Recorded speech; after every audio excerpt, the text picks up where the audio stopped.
বিদ্যালয় বাড়ির দক্ষিণ দিকে অবস্থিত। ধরো মিডিল পয়েন্টে কি আছে, আমাদের বাড়ি আছে।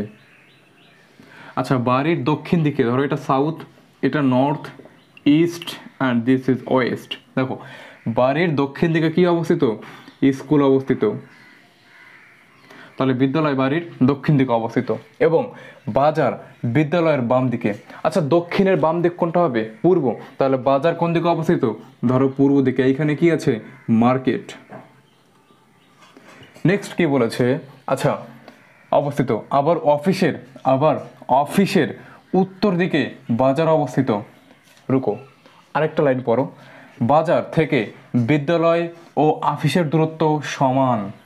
অর্থাৎ তোমাকে অফিসটাকে এমন একটা পয়েন্টে বসাতে হবে যেখান থেকে অফিস এবং স্কুলের দূরত্ব সমান হতে হবে।